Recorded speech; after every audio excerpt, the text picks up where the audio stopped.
apprentice? Oh my god. Yes, I do, my master. And I got my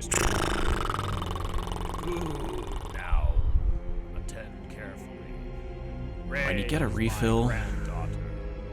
And that one character who I think I just need a showed up refill. is Lando. I could have stayed home. And I Poe could have just watched Final Fantasy is cutscenes, godson. and it would be a more satisfying Star Wars experience than Parents this. once bought Much more satisfying. And that's how it was for me watching Star Wars Episode 9, The Rise of Skywalker. A terrible title, by the way. And that thought that I should have stayed home and watched Final Fantasy cutscenes always gets an oof, or a chuckle, or even a real laugh. But I wasn't just being cruel and hyperbolic, and it wasn't a cheap shot meant to imply a game's story must be of low quality. There was truth in my thought rooted in the movie's baffling failures, especially compared to Final Fantasy XIV and its Shadowbringers story, which I had finished not too long before seeing the movie. So I thought it'd be fun to explore that truth, or at least it would be therapeutic for me to do so. And I've tried and thought about a lot of transitions, but I think I'm just gonna have to go with punch it.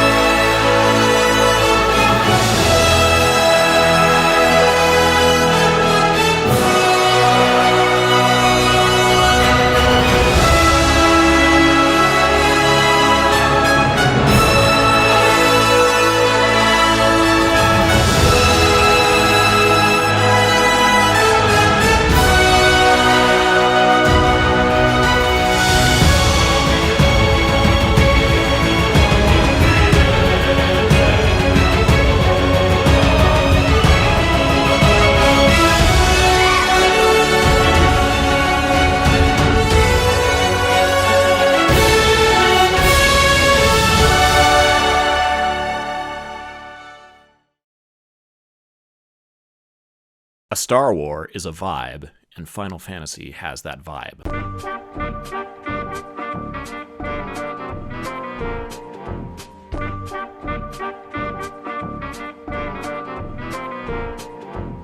I was a terror since the public school era. First released in 1987, Final Fantasy is a long-running series with currently 15 mainline entries, each of which stands alone. What connects the series are recurring ideas, concepts, names, jokes, and, well, things. This actually makes it very much like Star Wars. By osmosis, just about everybody can name some Star Wars characters, but in identifying something as Star Wars, we're more likely to rely on things. Zippy spaceships, blasters, lightsabers, Wookiees, the Force, Jedi Knights. Final Fantasy has crystals, airships, Moogles, chocobos, jobs, and so on. The most Star Wars-y recurring Final Fantasy concept is this. There is an empire which is fought by a ragtag band of misfits, what you might call an alliance of rebels. Since each entry in the series stands alone, the specifics of this conflict vary. Frequently, but not always, the band of rebels will have a youth, some manner of rakish scoundrel or mercenary, a princess, though what counts as a princess can mean a lot of things, an aged warrior, though sometimes that can mean 32, and some sort of non-human. The Empire can take different forms too, though someone in some very imposing armor is usually tied to whatever form it takes. Sometimes the Empire might be a corporation, and sometimes it's a dogmatic system of belief, but it's always militaristic and connected in some fashion to a larger cosmic evil. This is often framed as a struggle between light and darkness. Couple in the adventuring, usually done by airship, exotic locations, and the strange creatures, and I think you can see that Star Wars vibe. This isn't an accident. After the works of Hayao Miyazaki, Star Wars probably had the biggest influence on the series, most recognizably acknowledged by the recurring Biggs and Wedge joke, but they're also there in a lot of the iconic things too. Moogles are very much fairies, but they're also very much Ewoks. So, high level, that's how my statement was true. But I was thinking of 14 specifically, and that would turn out to be really hilarious. But to do that, I do need to discuss a few particular elements. Luckily not 8 elements, as are traditionally defined by a Final Fantasy game. No, I just need to talk about a warrior in the struggle between good and evil, a fallen hero, a dark lord, and their eventual showdown.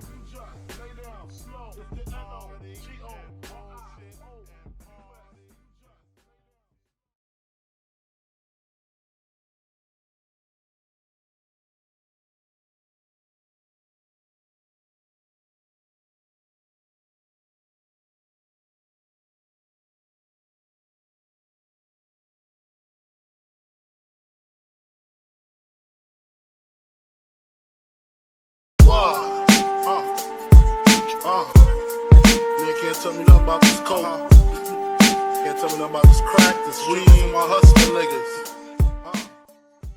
So in Final Fantasy XIV, know what? If I'm gonna do this, I might as well fucking do it.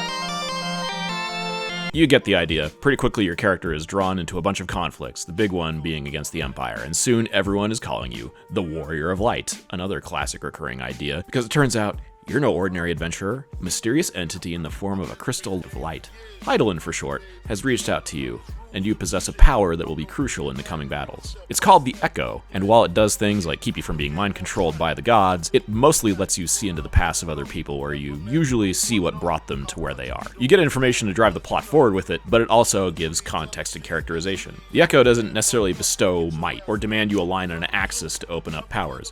Anyone can have it, whether they want to be a knight, or a ninja, or a lancer, or a monk, or a spellcaster, or a healing person. It doesn't matter. Kryl has it, and she can't fight at all. She's a scientist. It's not even something that's innate. Zenos gives it to himself through experiments, and it prompts one of those experiments to feel remorse as she sees different perspectives on her actions. It's this very democratic element, something that, you know, should one particular dogma lay complete claim to it, that would be vanity. Wow, that's a great setup. I bet a movie that explored an idea like that would be really good. Anyway, by the way, it's incredibly funny to me that Episode 9 reduces the Force to a bunch of video game powers, while a video game uses this fantastical element as a storytelling device. Specifically, by the way, to add texture to the villains. I mean, fuck. Anyway. It must be noted that the modes of Episode 9 and Final Fantasy XIV are vastly different, and you've probably noticed a big one already. The story of 14 happens to a character you create. I don't want to get lost in conceptual theory talk. I'd rather focus on these stories as stories, not worry about how they are stories. So it would be weird to keep using you or protagonist, so just to make things easier, I'll use my created character's name, which is Vaylin. Vaylin Troubadour, spelled American style, shut up. Anyway, she will be our you.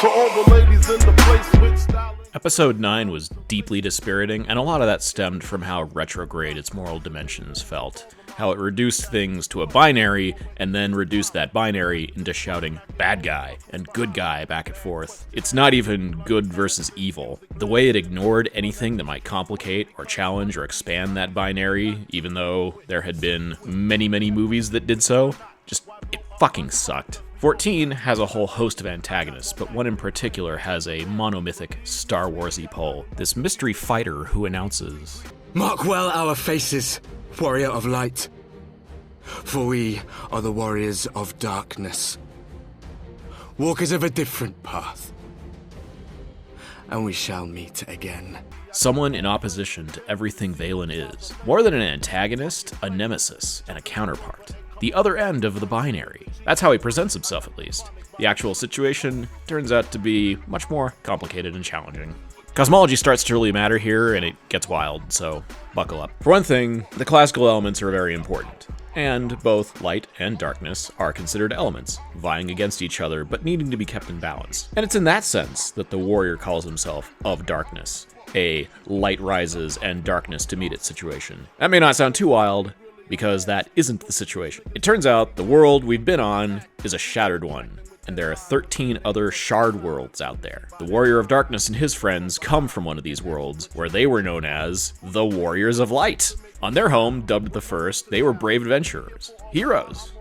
But they were so good at heroism, they brought on disaster. They accidentally tipped their world's balance and caused a flood of light that was consuming everything. And they sacrificed their lives to come to Valen's world, the Source, in the hopes they could prevent the destruction of their own by any means they could find.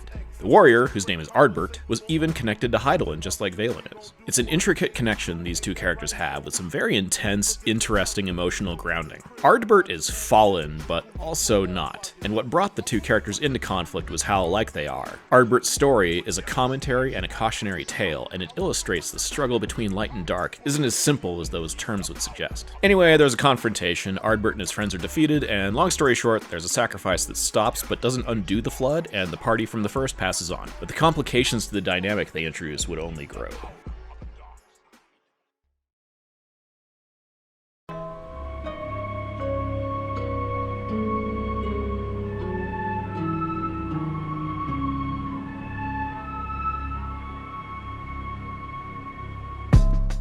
An expansion later, Valen is drawn to the first by this guy. They call him the Crystal Exarch. It's a place that hasn't seen night in a century. There's little livable land left. The sky is this oppressive golden hue. There's a constant threat from dangerous light-infused monsters that people call Sin Eaters. Light infects people, turning them more and more catatonic until they succumb and transform. The transformation is shockingly horrific.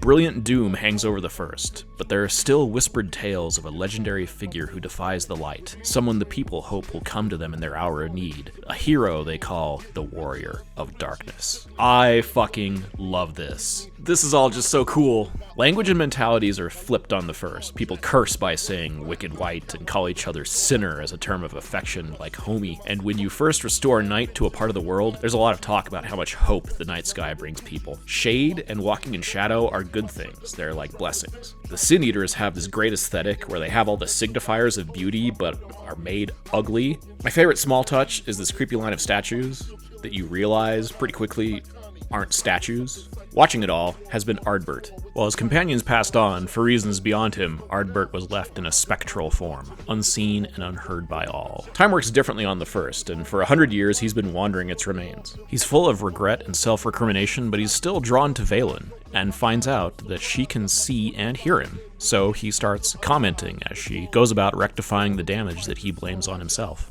Doing good is beyond him, but he seems happy to see someone else doing good. Valen forms a very particular bond with him. He knows what it's like to be hero-worshipped, and he's the one that she can unburden her qualms and fears and doubts onto. Soon, he's hoping in her, hoping she might be able to right the wrongs he can't, and save the people who now revile him for good reason.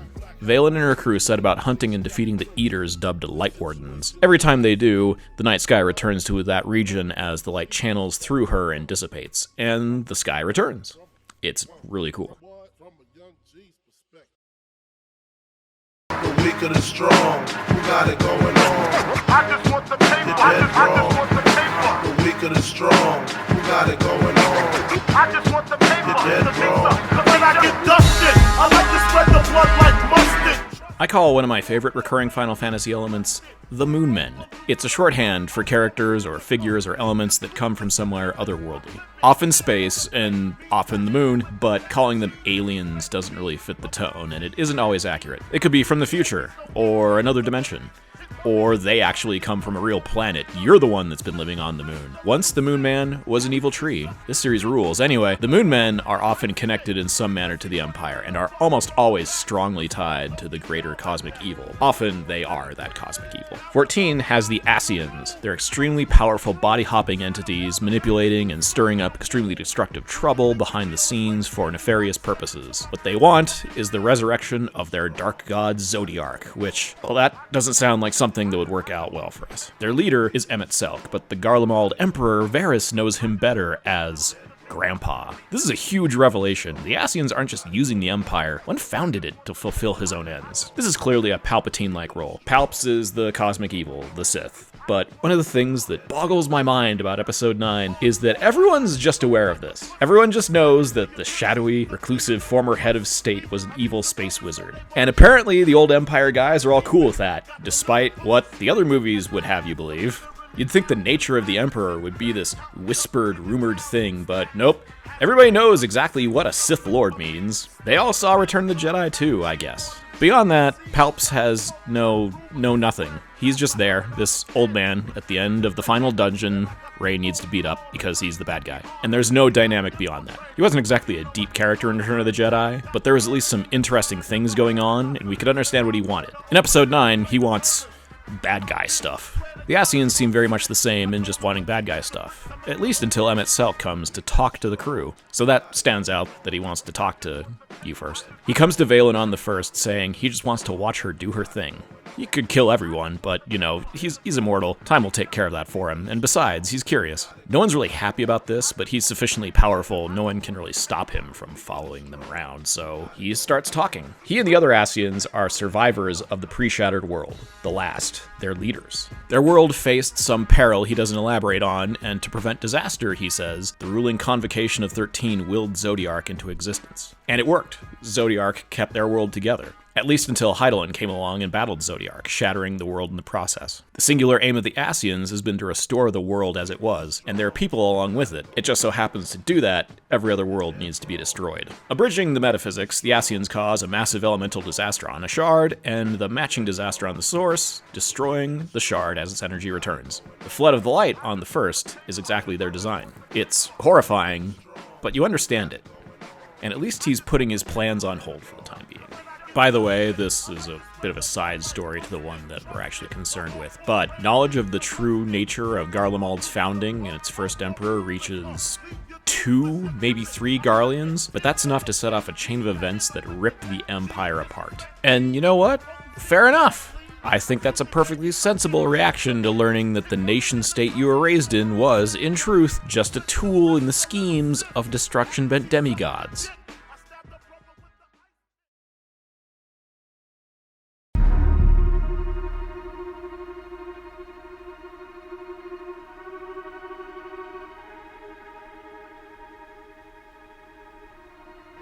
Three-wheel motion.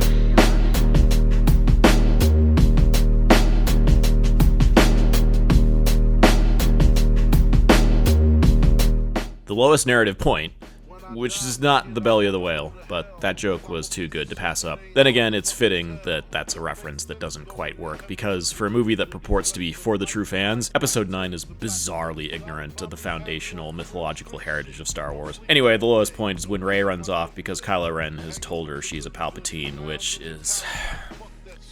I can't even say it's the most obvious thing, because I naively assumed that would be so fucking stupid it couldn't possibly come to pass.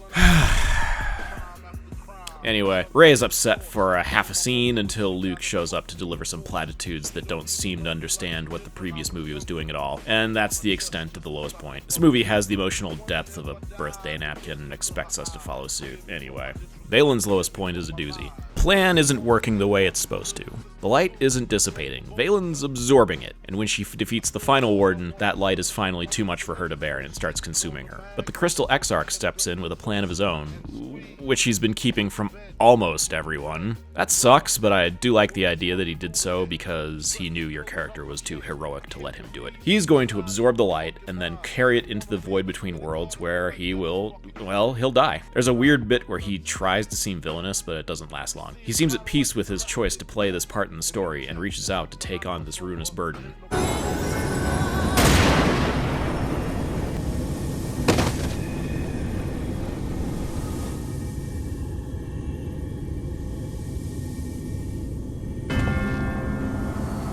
Yeah, Emmett Selk anticipated and expected this turn of events, and they even feed into his larger scheme. I'll just let the man himself lay things out. You still retain your form and your senses, but you have all but become a sin-eater. Whether you will it or no, your mere existence will serve to engulf the world in light. Those in your company will likewise turn into sin-eaters, and in time you will succumb to your base instincts and hunt innocents to feast on their sweet, sweet ether. Those few with the will left to fight may rise up against you, but before your absolute might, they will quickly know despair. There is no hope. We are finished. Mankind is finished. Ah, the irony. What fourth we achieved through bliss, you achieve through despair. Brutal. He's exploited the desperate state of the First and Valen's own desire to help people and turned them into something quite literally killing her. He grabs the Exarch and bolts as she blacks out, with his final taunts ringing in her ears. Till then, I bid you farewell, Eater. She wakes up, but the light is still within her. The sky blazes again, but now Valen is the cause. And then there is an entire mission about contemplating mortality and failure as she goes about talking to people who are continuing on, even though the night is gone once again. One of the objectives is simply feel the wind on your face. This fairy that sort of adopted her comes to console and lightly chide and talk about the nature of time, but there is someone with thoughts to share who's been in very similar straits. I remember looking up at the sky like this before.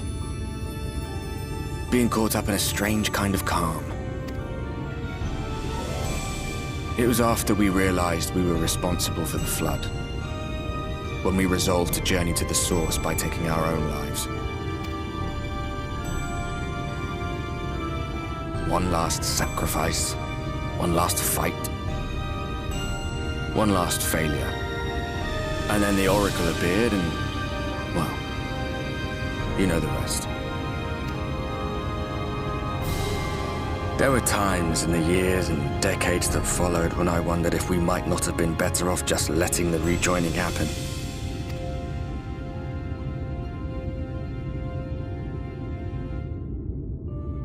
That we'd made one last mistake. But seeing that giant Talos stir to life cured me of any doubts I still had. Always we took the burden of fighting upon ourselves. That's what heroes do, isn't it? And so we never had the chance to see anything like that. Our people coming together as one.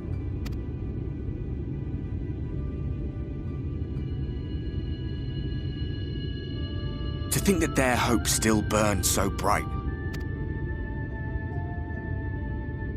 That they were still so eager to live, they would lift up their fellows, one on top of the other, till they reached the sky.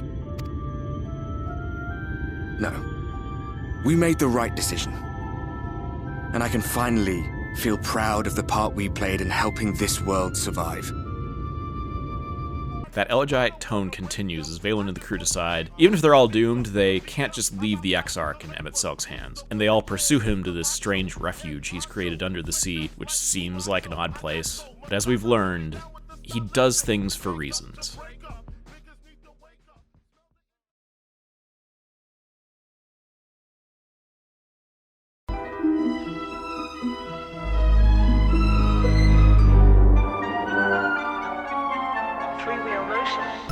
On and on and on and we'll take them to the crib unless they boning. Then we come to my favorite scene. This mysterious abode Emet-Selch has prepared turns out to be a city, his city, Amarot. The ruins of a time before his world was shattered, which he's recreated and filled with the specters of his people. They're all strangely stuck, playing out the final days before they created Zodiark to save their existence. They only seem to see Valen when she directly interacts with them, and they aren't able to process what she is, so they assume she's a child because she's so short. As Valen follows Amarot's strange bureaucracy to find Emet-Selch, there's a sense that he wants her to see all of this. She reaches basically a waiting room, still grappling with the light consuming her when...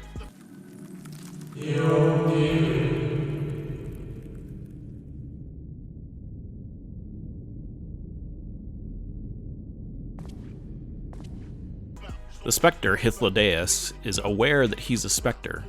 He thinks Emet-Selch may have idly thought Hythlodaeus will see through this, and so it was, which is an amazing notion. He gives you a more complete view of Amarot's history. Willing Zodiark into being came at a heavy cost.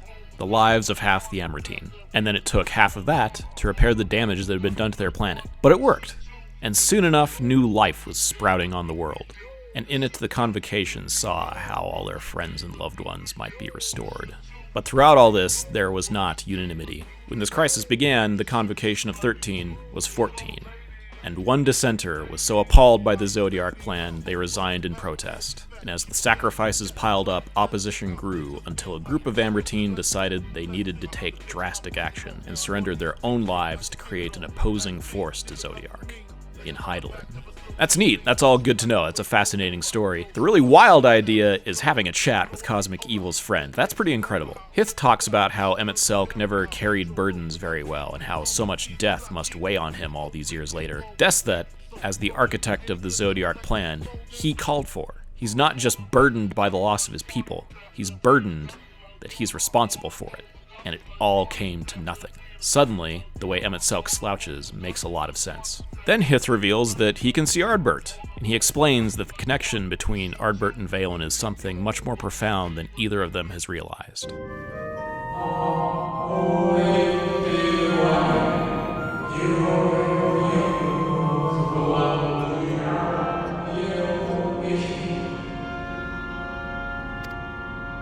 Pretty mind-blowing, to put it mildly. It's also a profound expansion and connection to the mystical space of the story, and there's something simple but beautiful about the phrase, "the color of your souls tells the tale." This bit reminds me most of... Size matters not. Look at me. Judge me by my size, do you? And where you should not. For my ally is the Force, and a powerful ally it is.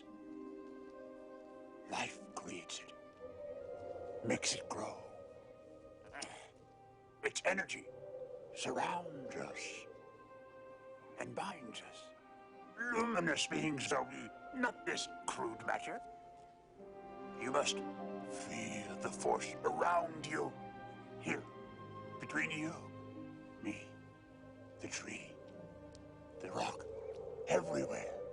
Yes, even between the land and the ship. And in fact, while I'm here...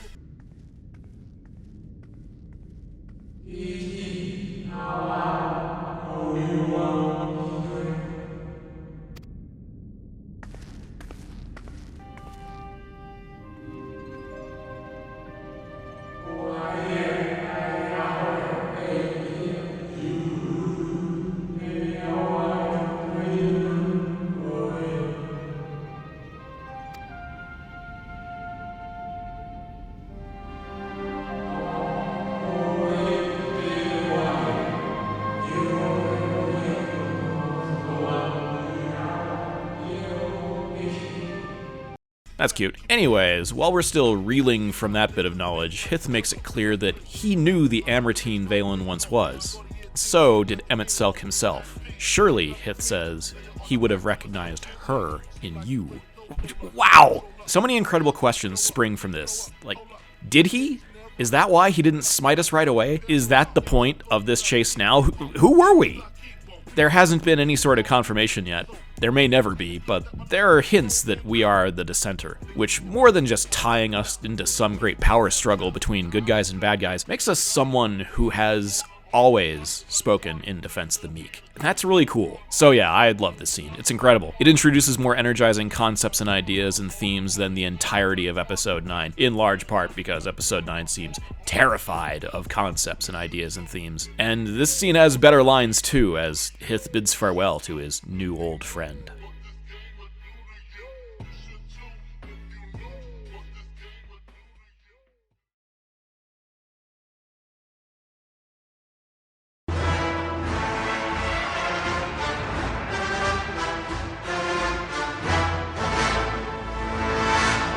So you wanna be hardcore with your hat to the back, talking about the gaps in your raps, but I can't feel that hardcore. core appeal that you're screaming. And so at last, our warrior must have a final showdown with the cosmic evil, with this wild card fallen hero somehow involved. In episode 9, I admit, I was pretty checked out by the time this started, but the best word for the showdown is desultory, this staticky, flavorless sock puppetry of the end of Return of the Jedi. It's honestly not worth going over in detail. Others have shredded it because there's plenty to shred. To reach Emet Selch, Vaylin passes through a vision of the destruction that compelled Zodiark's creation. Emet Selch narrates as she does, but if this was ever about a desire to be understood, by the time she reaches him, that is over because he comes out blasting. And wouldn't you know it, the light starts overtaking Vaylin at the most dramatic moment possible. Her friends leap in, but he easily drops them each. They get the chance to basically lay out what the core conflict means to them. Ali's very passionate, Alf is reactive but strong, Urianger is intellectual and diplomatic,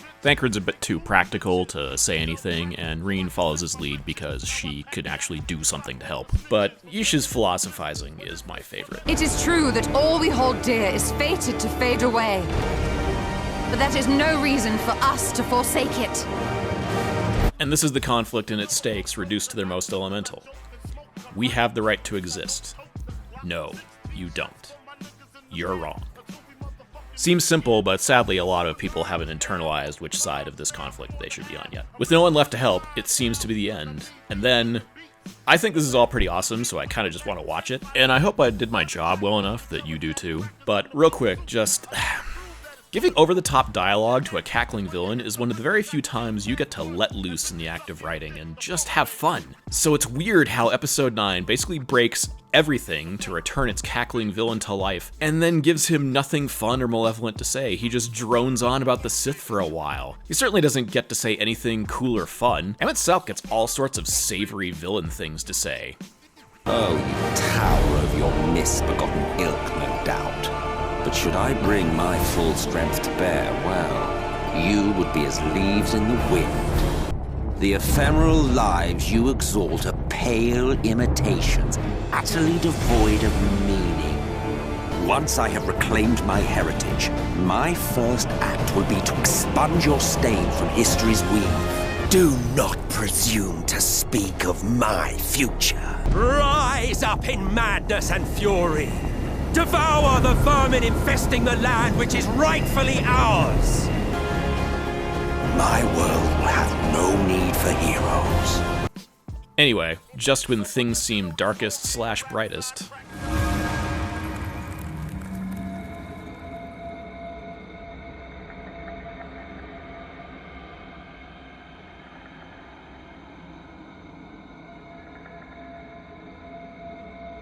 If you had the strength to take another step, could you do it?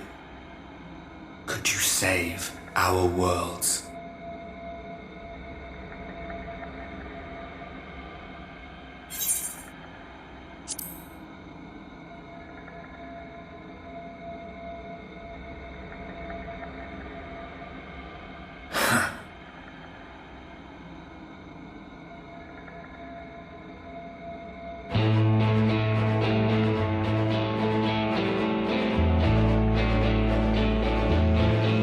Take it.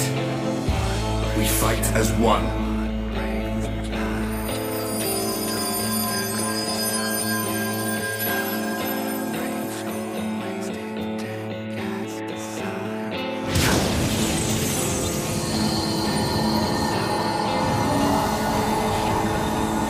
This world is not yours to end. This is our future. Our story.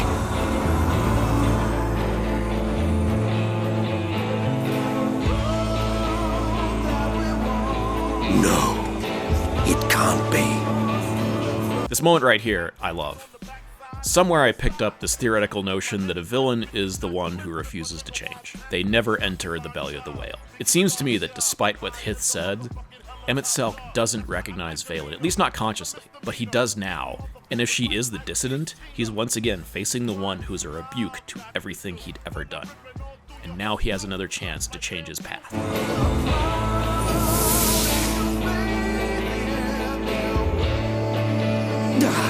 That trick of the light! You are a broken husk, nothing more. And he rejects it. And more than power or theatrics, that's what makes him a great villain. Anyway, I've seen it said that episode 9 has the least exciting "the cavalry is here" moment committed to film. Mileage will probably vary, but I personally think this one kicks a lot of ass. How can you hope to stand against me alone? We stand together!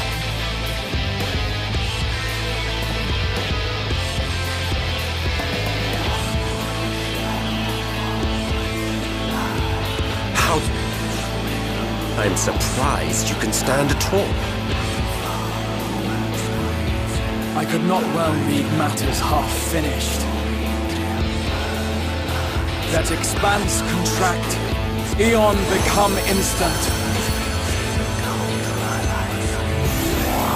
Oh, those are portals, if that wasn't clear. The people who are going to help you in the next fight are going to show up there. Champions from beyond the rift, heed my call!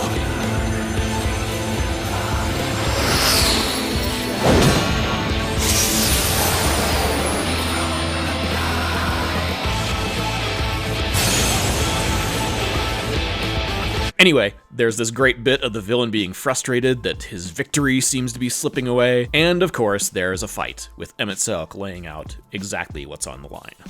The victor shall write the tale, and the vanquished become its villain. The fight itself is spectacular, one of my favorites. It's big and flashy. Emet-Selch, or Hades as he's apparently named, is weird and impressive, and the Shadowbringers rockin' theme plays throughout the first half. Show me your vaunted strength, and I shall expose the lie of your fragmented existence. But then he decides, I am stifled by this vessel of flesh. and he calls upon the memories of his people and turns into this gargantuan thing. The music changes to something suitably climactic. The track is titled Invincible.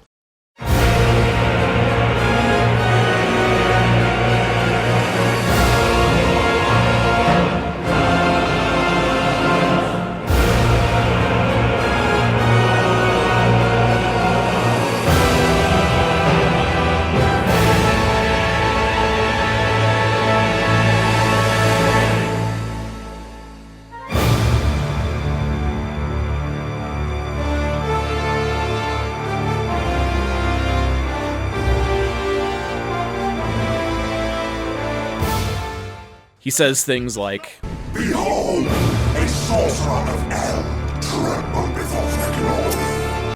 And you all eventually have to call upon your inner power to break free from his grip, and then he's defeated. Most fights in this game end like this.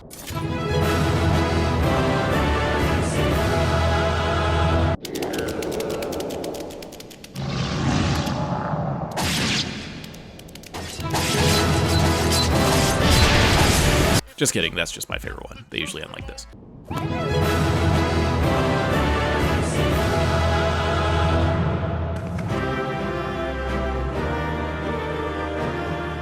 But there's a recognition of the weight of what was transpired after the Hades battle, that this wasn't something to be celebrated.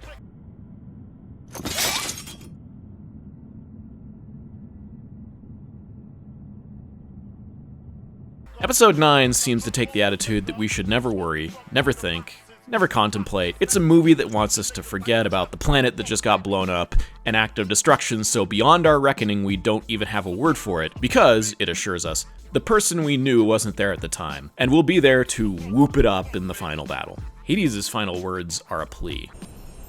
Remember. Remember us.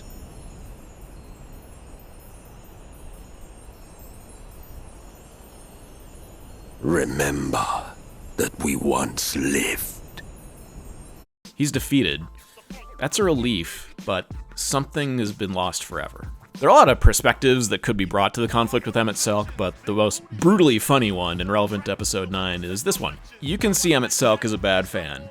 The childish gatekeeper whining about how great things were before the fandom has all these cat girls and regular girls and pretty boys and men comfortable wearing skirts got involved. He wants things to regress and stay static. Basically, the exact sort of bad fan episode 9 is really invested in mollifying by bringing Palps back and dumbing down the moral stakes. This dumbing down of moral stakes makes the idea of redemption empty and pointless. Kylo Ren just flips a switch and he's good. Don't think about how anyone would react to all the genocides he was part of. Just keep on not thinking. He does so little to work towards his redemption, people have latched onto the ludicrous notion that Kylo Ren and Ben Solo are distinct individuals, that one can die, which someone tossed out in an interview or something. Look, even when I was 6, I knew Obi-Wan was speaking figuratively when he talked about his good friend Anakin becoming Darth Vader. And I also knew that when he insisted that what he said was true from a certain point of view, that was some bullshit. But no hastily concocted absurdity can mask how meaningless Kylo's change and death are. When you do your job right, you don't need to say much. I tried to help you before the battle, but Emmett Selk stopped me. So, how did you... exactly what did you...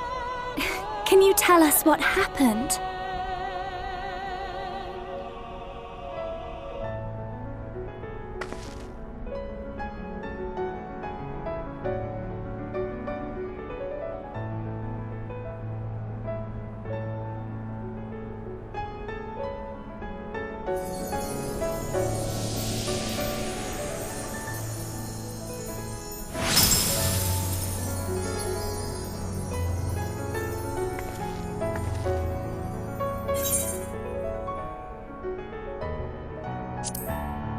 Hopefully you see why I'd be thinking of this story as a Star Wars. But, fair question would be, how much of this would work as a Star Wars movie? And my answer would be, almost none of it. But in that theater, I wasn't thinking the movie should have done this, though admittedly I spent a lot of time thinking it shouldn't have done things, because that really wasn't the point.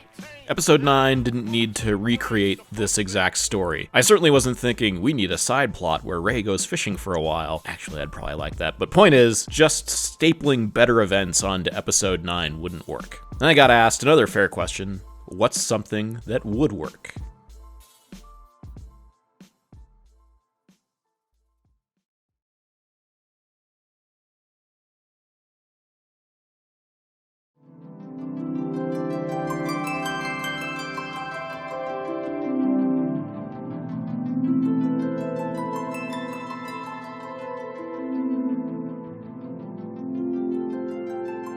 I got challenged to do this, talk about what I'd have liked Episode 9 to be. It's not a type of thought experiment I typically like to engage in because, well, part of it is that I think the practice is part of the problems that led to Episode 9. The results are often very schematic, and they're pointlessly obsessed with structure and treat stories like these really mechanical exercises. Like, as I was rewriting this right here, it leaked out that in the novelization, Palps is a clone. Okay, great. That doesn't make his presence or role any less stupid or needless. Yet that feels like something someone aiming to fix Episode 9 would propose. Frankly, Episode 9 is a scrape job. Also, the Trevorrow leak got out there, which I feel makes this all a bit redundant, but a challenge is a challenge, so I'll make an exception. Episode 9 should have continued the character's journey. That's it. That's all it needed to do. Thank you, and good night. Okay, fine. The primary characters are all in a great place, future story-wise, at the end of The Last Jedi. You might have heard otherwise. People say a lot of stupid things about that movie. Rey and Finn and Poe have all learned that they need to be their own people and solve the problems they face their own way. They can't slavishly follow what previous generations did, but that doesn't mean they can't take inspiration from previous generations. Even, or especially, the silly bits of what previous generations did. There was so much consternation that Last Jedi suggested silly things like facing down an entire army with a laser sword or using the binding power of the universe to move rocks were silly. So many failed to notice, and then they later ignored that both those silly ideas are instrumental in saving the day, and that was the point. My biggest hope was that after Episode 9, we wouldn't need to relitigate The Last Jedi anymore, and about 3 minutes in, it looked me square in the eye and said, no, we're relitigating it right now. So, fine, this scene here is better at honoring Star Wars than the entire reverential slog that is Episode 9. Also, it doesn't matter if Kylo is an unreliable narrator. First of all, he's not a narrator. Second, he doesn't say Rey's parents were nobodies. she does. Anyway, the movie I'd at least have despised less would have had everyone make the roles they had assumed at the end of the last movie into their own. Force person, hero, leader, and heart of the resistance. Probably want something way more specific than that, so fine. First off, why is the First Order so cohesive? Seems like they shouldn't be, given their leader was killed and replaced with a volatile jerk none of them seem to like. So have the First Order fight itself. That at least slightly differentiates it from the Empire, and that's a status quo we've never actually seen before in a Star Wars. Then, instead of the stand-up fights that Poe learned were both futile and needlessly costly in the previous movie, the Resistance does guerrilla strikes, specifically in aid of the people, paying off Finn's Canto Bight realizations. Yeah, the Canto Bight stuff, which was supposedly a waste of time, was actually set to be the most important part of the trilogy, because that's where Finn sees what the Resistance should be about. So, in one possible movie I'd have liked to have seen, the story of Luke facing down the First Order with his laser sword continues to spread and inspire the people. It's the spark, and the Resistance is becoming the fire.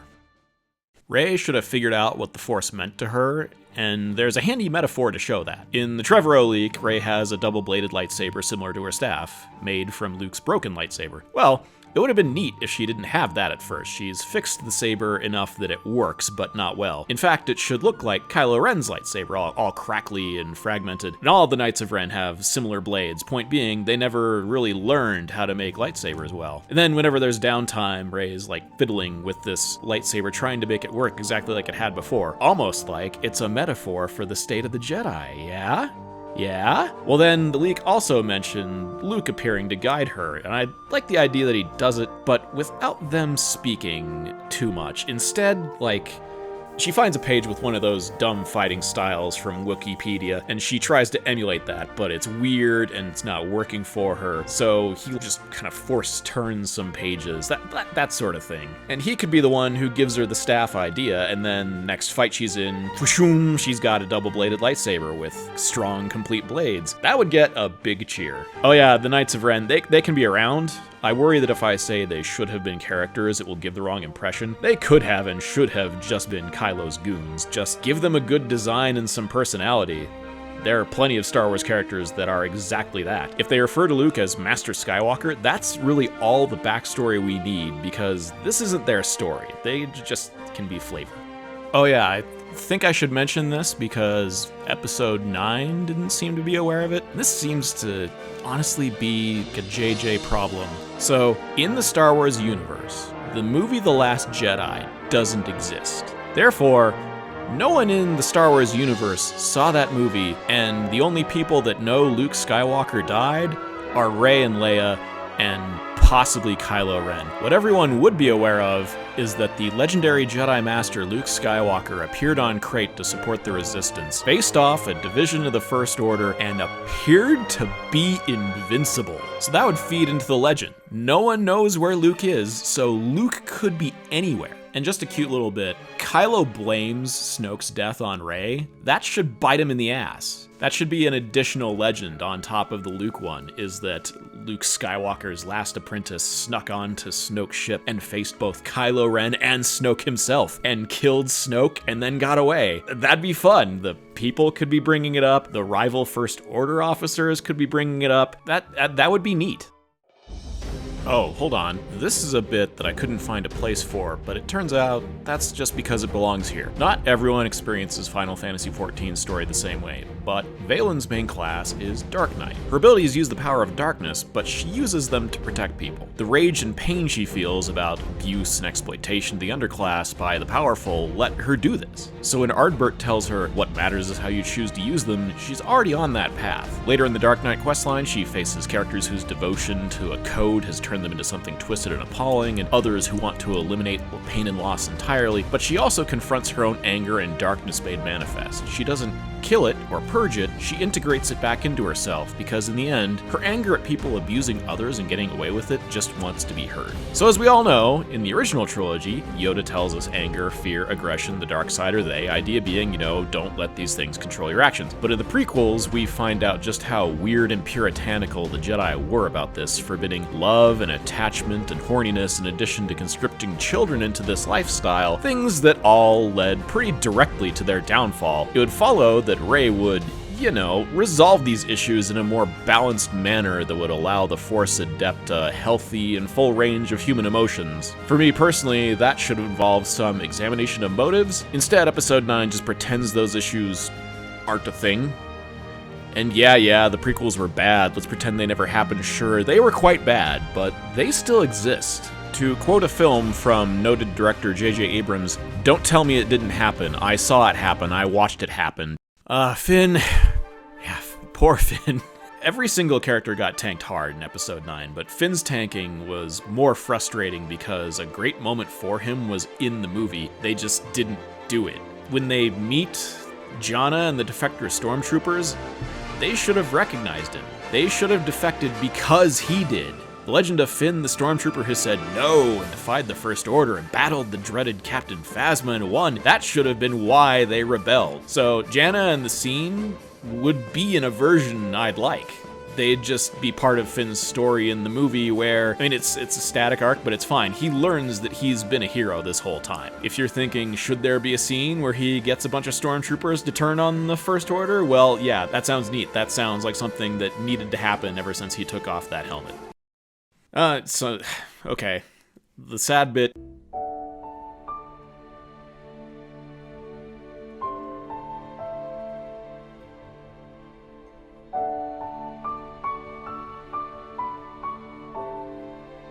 Episode 9 was always going to have a giant Carrie Fisher-shaped hole in it, and I don't envy anyone who had to work around that. I don't think there were any good ways to deal with her death. Everything feels ghoulish.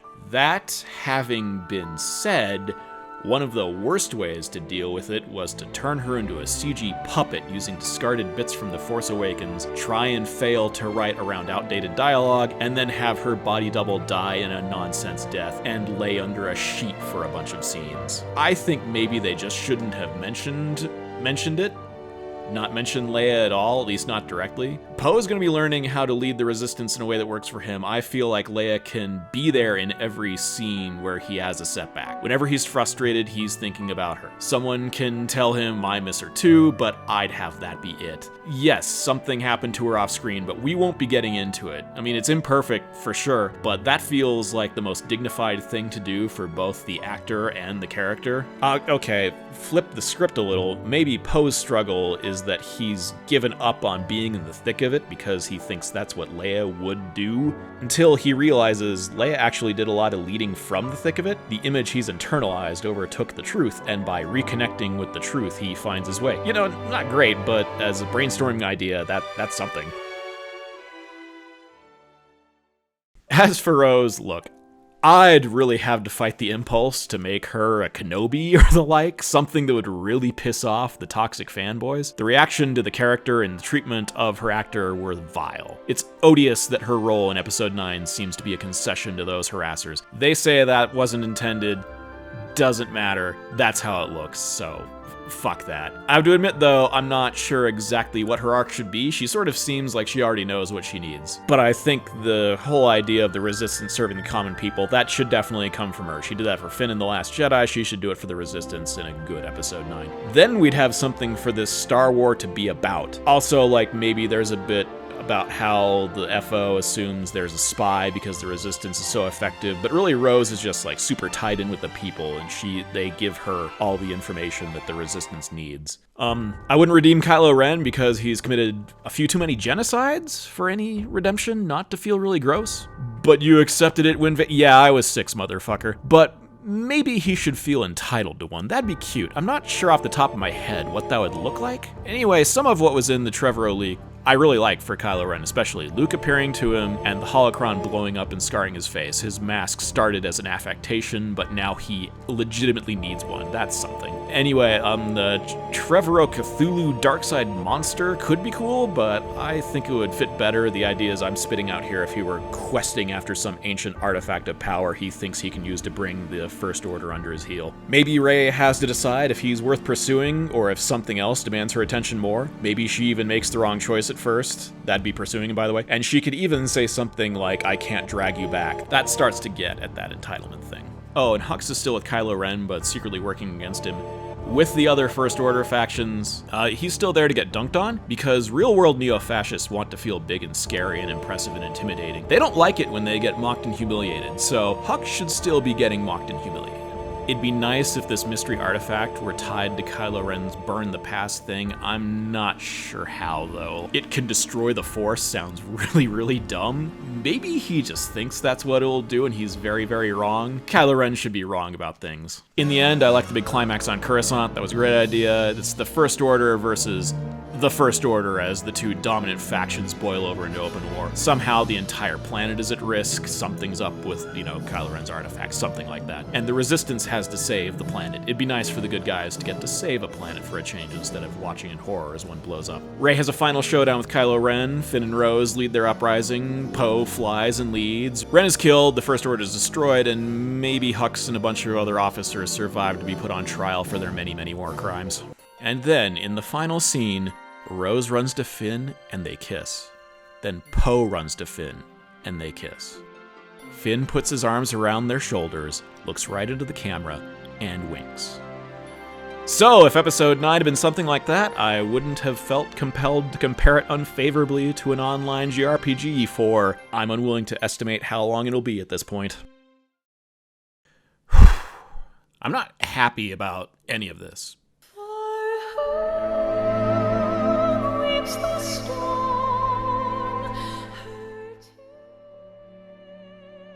But I'm in pretty good company because almost no one seems happy about Episode 9. Even the people who say they liked it seem more invested in being bitter and defensive that it wasn't enthusiastically embraced than in liking it. One of the biggest Star Wars fans I know has said he's done with Star Wars now.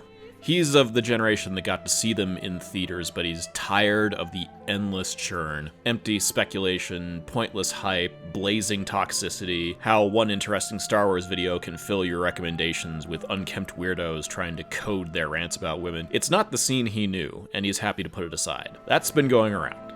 I've taken in a lot of discussion of this movie, and a recurring theme has been people grappling with the idea of their fandom and what, if anything, it means anymore. Because the fans have been a prominent feature in all of this. What the fans wanted. I wanted something that was exciting, or something that was engaging, or something that was tense and dramatic, or something that was unexpected, or something that was funny and charming, or something that was silly, but even though it was silly, still managed to be beautiful. I just wanted a good story. But I keep being told that Star Wars fans didn't want that, and they did want this empty, shallow, ice show version that I saw.